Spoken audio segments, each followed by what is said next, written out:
लौकिके कर्मणि रतः पशूनां परिपालकः वाणिज्ये कृषिकर्ता यह स विप्रो वश्य उच्यते। कहा कि जो मनुष्य लौकिक कार्यों में लगा हुआ है, लौकिक कर्म में संलग्न, पशु पालना, व्यापार करना, खेती करना आदि आदि कार्य करता है, तो उसको वैश्य समझना चाहिए। भले ही ब्राह्मण कुल में जन्मा हो, लेकिन वो बढ़िया है। भले ही ब्राह्मण कुल में जन्मा है, वो फिर भी वैश्य ही कहलाएगा, वैश्य ही है वो कर्म से। और कहा लाक्षादि तैल नीला नाम कुसुम्भ मधु सर्पिशाम विक्रेता मद्य मंसा नाम स विप्रह शूद्र उच्यते। और कोई ब्राह्मण कुल में जन्म लेकर के कार्य करे लाख आदि के पदार्थ, लाख से चूड़ियां वूड़ियां बनती हैं, इनके चीजें बना बना करके बेचे, चूड़ियां हैं या कोई और चीजें भी बन जाती हैं, डिजाइन कर लेते हैं आजकल, उनका काम करता हो।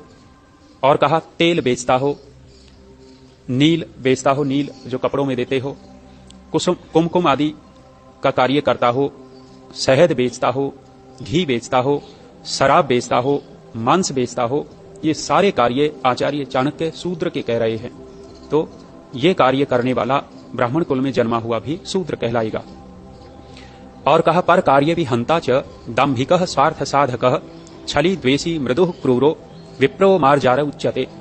बिलाव के समान मार्जार, बिलाव की तरह कौन? ब्राह्मण कुल में जन्म लेकर के भी वो बिलाव ही है। कहा जो दूसरों के कार्यों को बिगाड़ने वाला हो, काम बनते हैं और काम को बिगाड़ने के लिए तत्पर रहता हो। ढोंगी, ढोंगी का तात्पर्य है अंदर कुछ बाहर कुछ, ढोंग करता है, अपने ही स्वार्थ साधन में तत्पर, खुद का देखता है, दूसरे को मिले न मिले, अपना पेट भर जाए, दूसरा भाड़ में जाए। छली द्वेषी, ऊपर से अत्यंत नम्र, छल करता हो, द्वेष करता हो और ऊपर से बड़ा नम्र बनता हो, बड़ा सरल बनता है, बड़ा देवता है, लेकिन अंदर से क्रूर, अंदर से बहुत बड़ी हानि पैनी छुरी की तरह अपने आप को रखता हो। ऐसा जो ब्राह्मण कुल में जन्म लेकर के भी ये कार्य करता है, तो वो बिडाल है, बिलाव के समान है, मार्जार के समान वो होता है।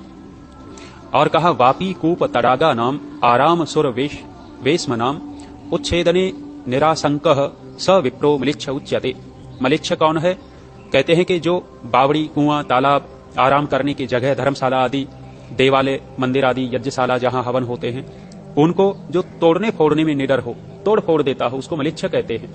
और कहा देव द्रव्यम गुरु द्रव्यम परदाराभि मर्सनम निर्वाह सर्वभूतेषु विप्र चांडाल उच्यते। चांडाल किसको कहते हैं?